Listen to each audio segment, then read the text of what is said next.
Hello, everybody, and welcome back to Make Your Good Business Great. Today, I have the absolute pleasure to introduce you to not only a wonderful business coach, but also a personal friend of mine, Peter Blasch from Maverick Mentoring for Business. Hello, Pete. Hey, Kim. Thanks for this. It's a real privilege and honour to be able to be here with you. And hello, and everybody who's listening. Yeah, well, we're excited to have you because you're going to get us down to the nitty-gritty of avatars and strategy and everything that comes along with an awesome business coach. So absolutely.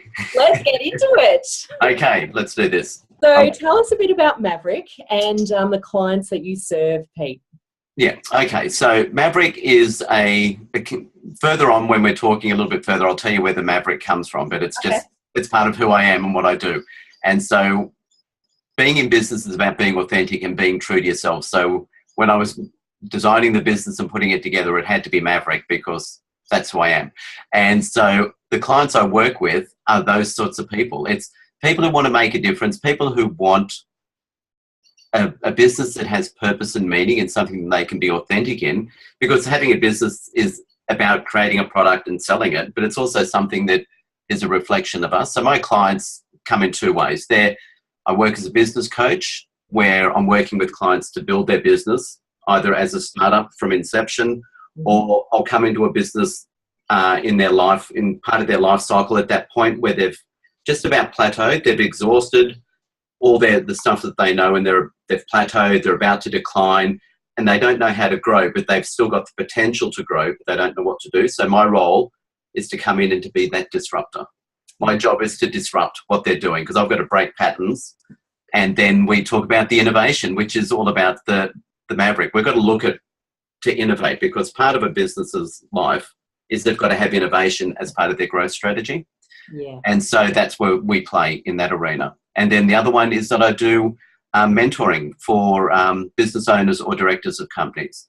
And that's where I'm working specifically with the director or with the CEO or the owner, and working with them as they develop everything that's going on in the business, where they're looking for a confidant, they're looking for accountability, they're looking for a sounding board, and that's where I come in.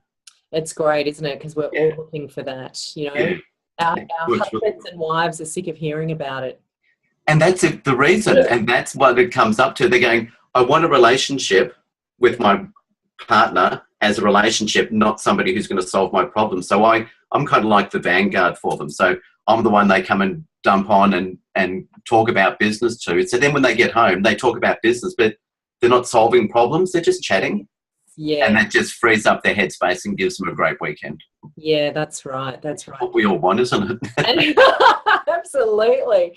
And also, you know, when speaking to someone who knows about your business as well, rather than just, you know, the family members. Yeah, and I'm not emotionally invested in it. So then I'm not looking to defend them or to protect them. We're just chatting, and then they can speak really freely and tell me stuff that they're not necessarily telling the partner or to the same depth, because the partner might want to defend them or take it personally or carry it for them. So it actually works as a great way for the business owner to really focus on what they're doing. It's great. You could also be a counsellor in a way. This is much more fun. So with the clients that you do have, do you see some common problems or common issues that they come to you with? Yeah, that's a really good one, because I can think of all sorts of problems that people have in business, but ultimately the one biggest recurring theme is cash flow. Yeah. People don't know how to manage cash flow. Yeah. And when I'm with a client and we're talking about the business, and it's always about, I've got these clients and I'm doing this money and doing all of that sort of stuff. And then I'm going, well, what's in your bank account? And they don't know. I'm going, what's your marketing budget? And they just kind of look at me as though I've just spoken in some foreign language. Eyes glaze over. Glazing over, because a lot of people don't get the numbers, and that's fine. We don't need to know what an accountant knows, but we need to know where our business is traveling. And that's why we have an accountant, and that's why we have a bookkeeper, to get all that data, crunch it right down, give us a report that we can read, and we go in search of the report, because off that report, we're building our future.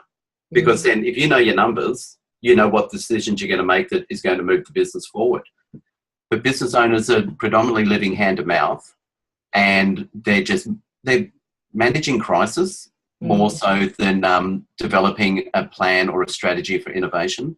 Yeah, so it's an interesting one, because I don't do the numbers. That's not my job to do the numbers, but it's my job to say, where's the report? I want to see this line, I want to see this line, I see this line. And then they go, well, we don't have it. Or they don't have a relationship with their accountant. And I'm just going, oh my God. But that would be the biggest single problem that most people have. So given, and it's true for us all, like we could all get a bit better with our cash flow. If you have a client that has those problems, or speaking to the viewers that have those problems, can you just step us through what you would take your clients through to alleviate that and, plan that out over this, this new year, 2017? Yeah, because we're talking about numbers within the business, but ultimately that's a reflection of what's going on in their mind and the way they're running everything else in their life. Yeah. And so my role as the coach is to bring order. I talk about being the maverick and being innovative.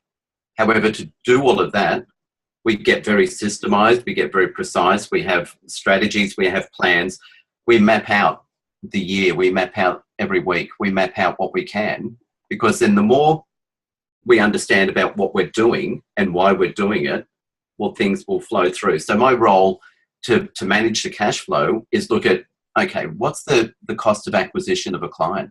Sometimes people don't know what it actually costs them to get a client.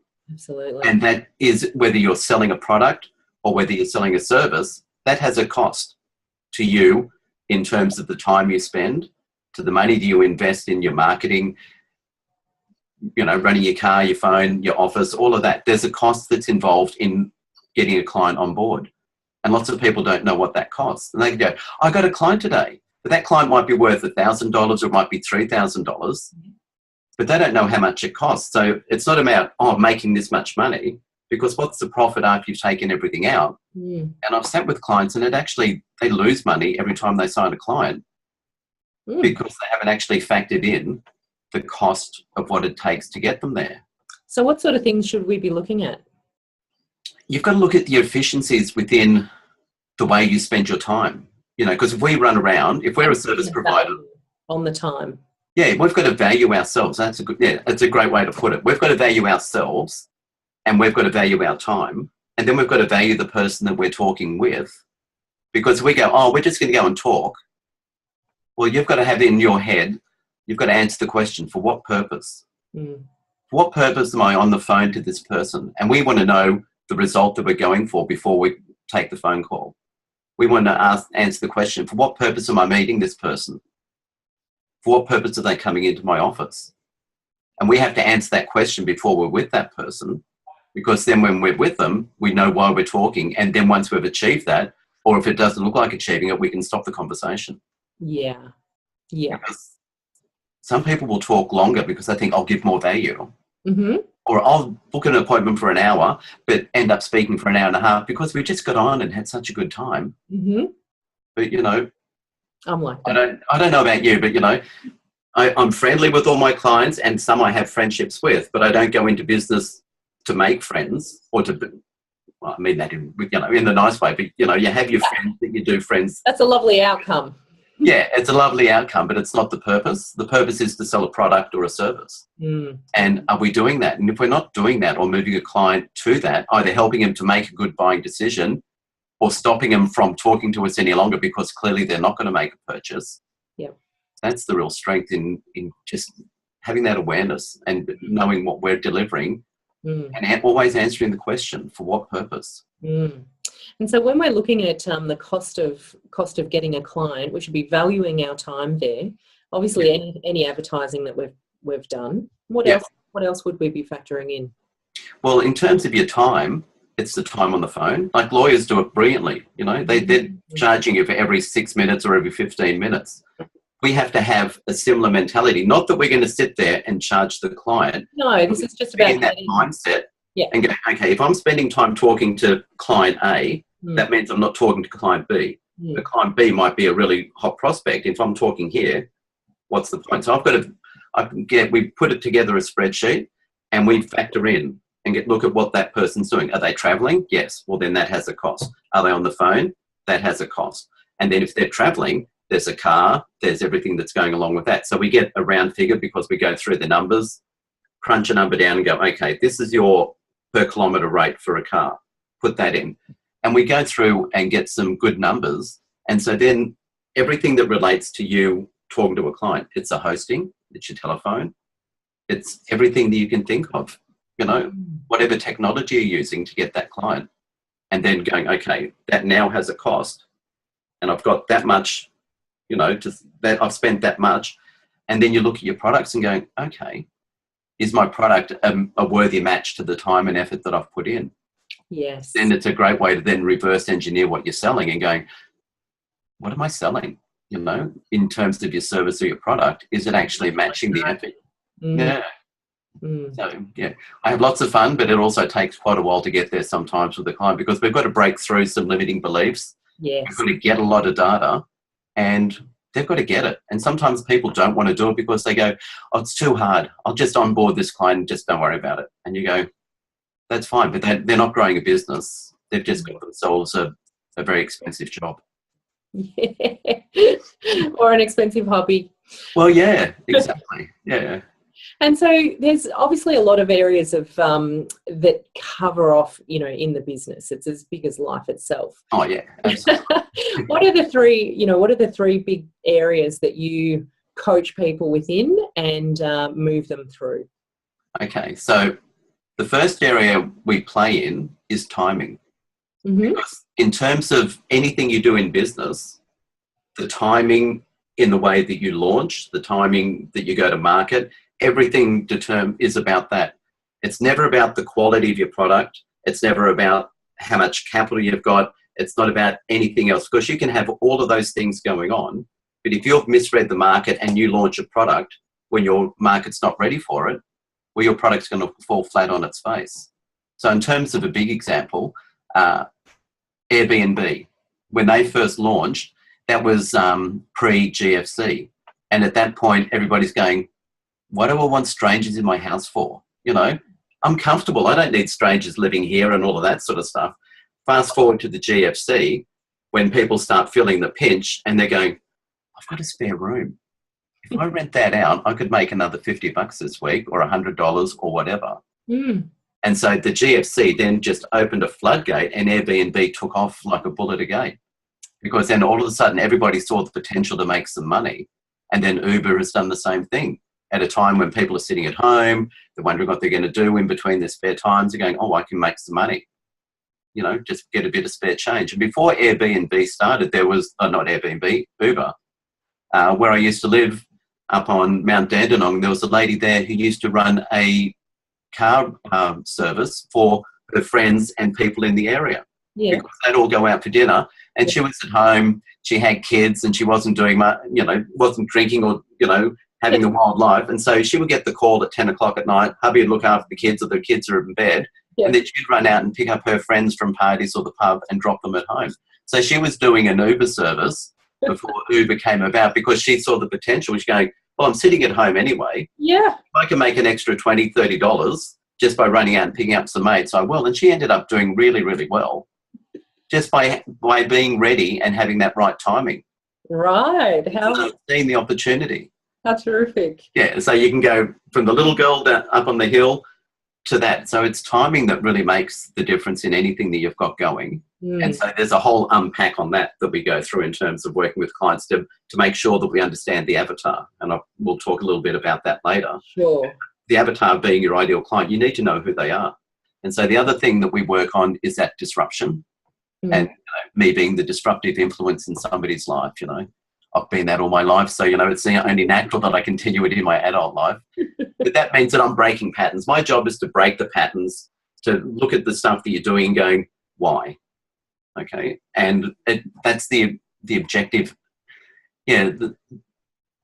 I've got to bring that objective viewpoint in and go, okay, well, why have you done that? I had no emotional attachment to their processes. So I can then come in and go, but why have you done it? And when they start to go into story, well, then I can pull them up and go, don't need the story, why are you doing it? And if they go, well, it's why we've always done it, well, then we can go through and just break all of that down. So the disruption comes through where you break it. But in the place of a vacuum, something's got to fill it, because otherwise they'll go back to their old habits. Yes. So there's no point breaking something if we're not going to put something in its place. So what we do is we do innovation. And innovation then looks at us, or we look at their ideal client, we look at the competitors, we look at the market. We put it all together and going, okay, what are your competitors offering? And you go, okay, well then, that's kind of what the market wants. Then we look at the avatar and go, what does your avatar want? And then we go, everyone can deliver that. What is it that's something that you can deliver that's similar, but it's a little bit left of center, that's going to be different? And we take them through a whole process of just changing it. I've sat with clients where they've come in with one business, and by going through this process, they've walked out with 2 businesses because they've challenged what they've done, and they've challenged the norm, because they're going, oh, we can't do it. And this was a real estate owner, and she's going, oh, these are the rules of the REIV, and, we can't do this, we can't do that, and all of this. She was telling me everything she can't do. I'm going, that's really great. So let's talk about what you can do. Yeah.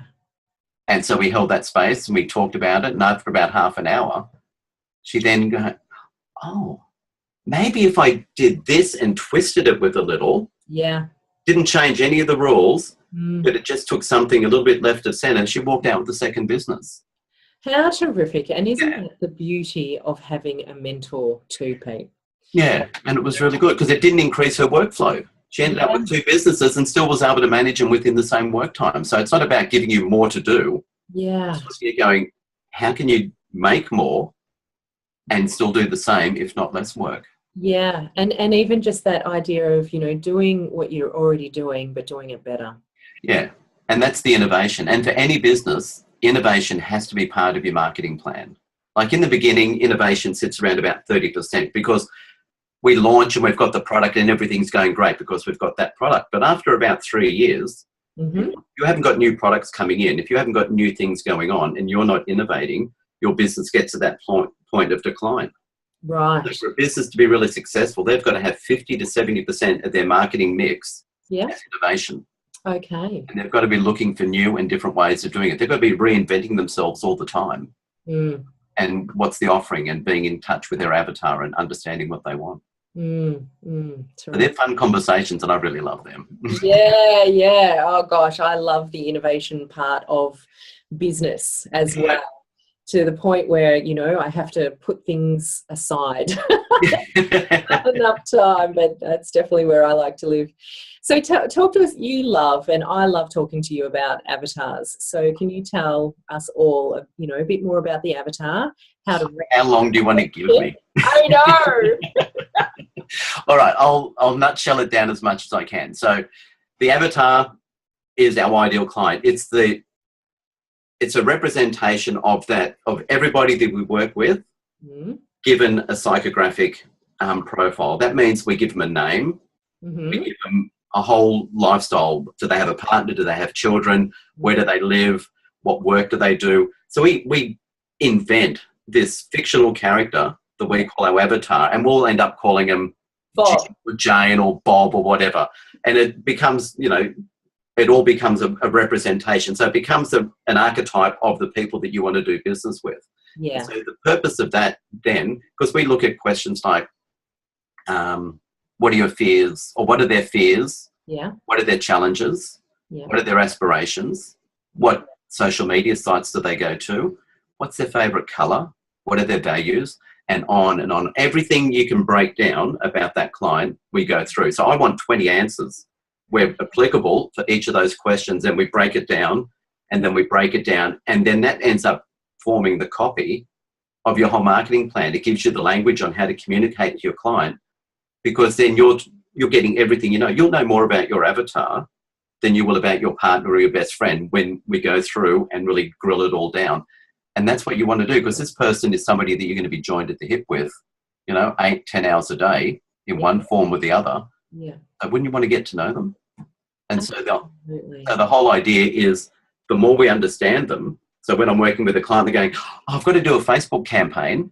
Well, then my point of reference is your avatar on Facebook? And if they go, yes, well, then I go, great, let's do the campaign. But if they go, I don't know, well, then we go, well, let's find out. Mm. And if they go, no, well, I'm going, well, why do we want to be on Facebook? Oh, because my mate's on Facebook. Mm-hmm. You know, with respect, who cares? Because your mate isn't going to be buying off you. The only reason you're doing this is to move a product or a service. And so the avatar becomes our ground zero for every question around the business. What product do I want to make? Well, what does your avatar want? What color will I make the packaging? Well, what does your avatar respond to? What website design will I do? Well, what does your avatar look for? So instead, because it's not about what I want for my clients. If my clients wanted a pink website with polka dot, well then, heaven forbid, that's what I'd have to do. Give it to them. Yeah, because it's not about me, because I want to sell my service and the products that I've got. It's really great, Pete, because I think, and I, you know, I could say this for myself as well. I think of what really works for me, and then I put it out there, but it's not about me. Yeah. It's about serving, you know, who you work for, your clients. It's about serving what they need. And so the closer and the more understanding that we have of them, the easier actually our job is to be able to communicate with them. Yeah, because then when they accept what you've got and make a purchase, well, then that's really great. And then it's great for them because they've recognised them in what you're doing. Mm. Part of it is also about almost putting your ego aside, because are we in business to make ourselves feel better and sell our product and everything, or are we there to sell a service, which in turn will make it feel better? So we get the secondary gain from it.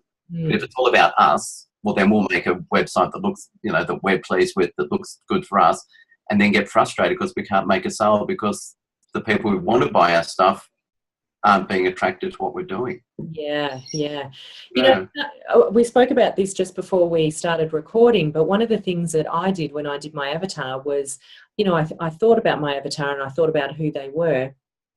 And then I've gone back just recently to work on it again, because I realised I wasn't quite deep enough in knowing who that avatar was. And so as a result, it's changed a little bit. Oh, and that's really good. Yeah. Yeah. And so I would suggest that people take your cheat sheet that you've provided for us. Yeah. Also, you know, use it obviously for the month, but then go back and do the project again or do the exercise again to get that bit deeper into who your client. Oh, absolutely. Because when I work with clients, this is the one document that is never finished. Yeah, good. Okay, great. It's an evolutionary document in that the more we work with clients, the more data we get about the clients. And so we'll come back and refresh the document and go, oh, I learned something today, and you add that in.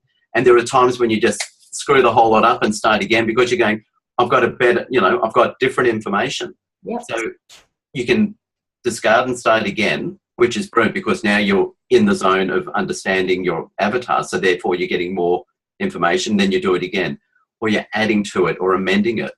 Because as long as your business is around, this is one of those documents that, unlike your business plan that just gets put into the drawer once you've got your loan from the bank, the avatar document is a document that you almost have on your desk or on your desktop ready to add to, and you're checking. And then when you're doing your marketing, you're going, what language do I need? What websites do I need to go and visit? Or what social media programs or platforms will I start getting involved in? And that becomes your point of reference. Yeah, it's out of your head, and then you're getting into the head of your client. Yeah, it's terrific. I think that comment, get it out of your head. You know, more clarity equals more success. Yeah, absolutely. Yeah. So so obviously people can look at the PDF that you've provided down below, but what would you say are some really big, if we're just thinking about it while you're talking, what are the big things that we should be looking at when designing who our avatar is? Talk to them. Yeah. Talk to them. I've had clients go, oh, I don't know what they want, and ultimately they go, what do you think my client wants? And then I'll get caught into the spitball of going, oh, what do you think, and all that. And then ultimately I just go, you've got to go and talk to them. Right. Go and find your client, because some people have bought and some people haven't bought. Yeah. Speak to both people. Yeah. Find out why they didn't buy, and just come and go, I'm really curious, if you can spare me the time, I'd love to buy you a cup of coffee so you could tell me what's going on, or if you've got time on the phone. Yeah. I'd really like to know why you didn't want to purchase from me. Yeah. And then whatever they say, you thank them for it. Yeah. Okay, don't defend yourself, because if you've got something that's real rubbish and that to them they believe it's rubbish, you want to hear it, because if you believe that person's your avatar and they say what you're delivering is rubbish, well then put your ego aside and go, okay, what do I need to do to make that attractive for that person? Or you might find that the person who didn't buy isn't your avatar, which means that now you know who not to sell to. That's right. Equally important data. So the biggest thing you can do is talk. Wow. Get out of your head, like you said earlier, and then just go and ask them. Ask them why they made the purchase. Like, there's so much information on feedback, 360 feedbacks, 90-degree feedbacks, you know, any way you want to get feedback. Ask them. Because while you're running around in your head or seeking advice from everyone who isn't your avatar, you'll only ever get the information that people think you want to hear. Yeah, it's great. Yeah, because friends will always be nice to you. Partners will always defend you. And your business coach will tell you to go and talk to everybody else. Talk to your client, find out what's going on, because I don't know. I don't know the answer, but I know how I can get you to get the answer, and I'll support you in that process. Yeah. And there is also, obviously, depending on what product or service you are selling, there's different ways that we can ask questions as well. You know, absolutely. Surveys, there's phone to phone, there's, you know, get people around your boardroom table. You know, there's all sorts of different ways to. Yeah, look, I've done research groups and focus groups where we specifically get people in the room and we talk to them about, this is what we're offering.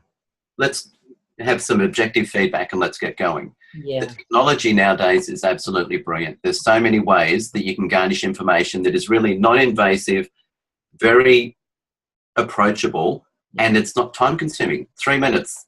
You can put together a survey monkey in 3 minutes, have it out there, and you just want, what are your 3 top questions? You don't want something that's going to drag on and on and on. What's the real nitty-gritty of what you need to know? And that's the point, honouring your client's time, or the client that didn't purchase from you, honouring their time as well.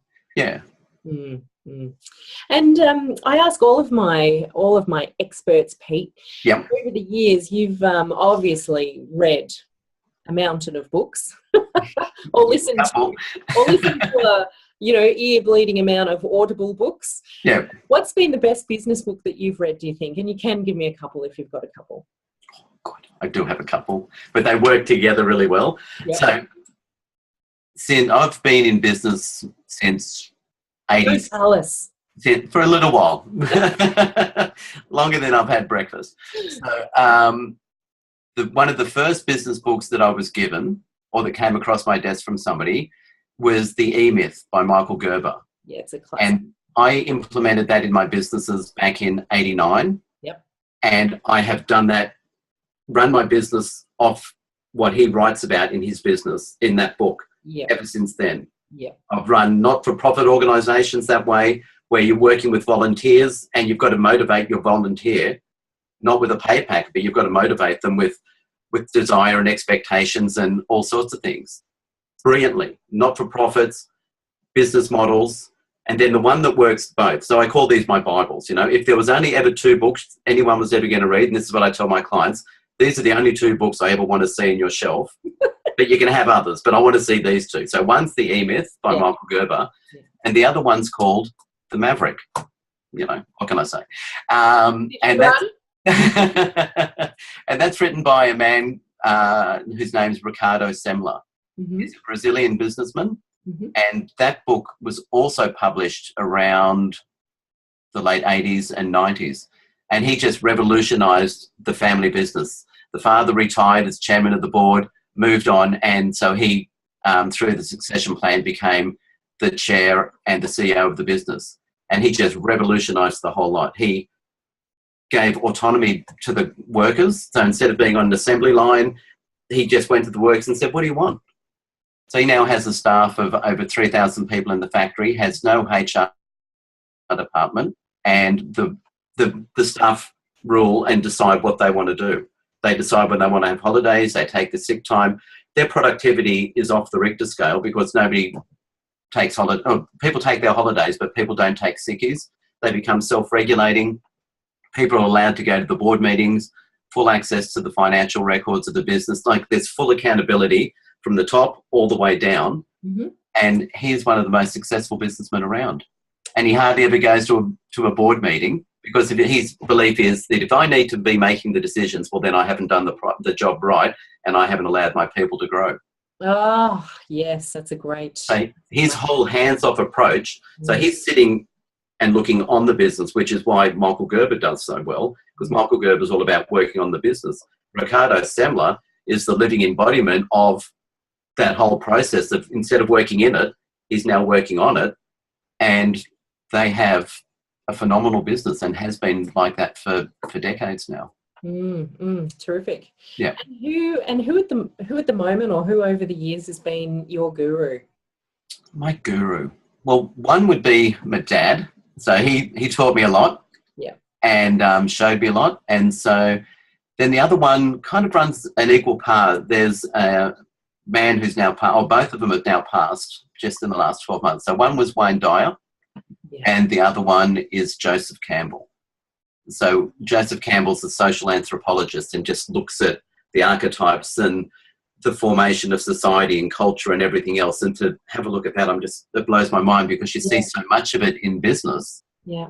That he's talking about what went on in the past, but it's just replicated all the way through in the way that we behave and the way that we gather as social beings. Yeah. And just be able to play in that. And then I love Wayne because it's just nothing to do with business. Yeah. It's just a great refresh, and you can just get it all out. You can just relax and do some stuff on yourself and about being human. That space. Yeah. Be human and just enjoy the experience. Yeah, beautiful. Yeah. Beautiful. Well, thank you so much for your time and your wealth of knowledge that you've shared with us today, Peter. I look forward to, getting closer to my avatar and, disrupting the processes that I have and looking always available to disrupt anything you're doing, Kim. Thank you. I really appreciated the opportunity to speak with you and to speak with the wider audience. And, I look forward to connecting more with yourself and anyone who wants to. Yeah, beautiful. I love what I do and I love sharing it. Great. Well, thank you so much for your time today. And I look forward to seeing everybody on Make Your Good Business Great tomorrow. Thanks. Bye.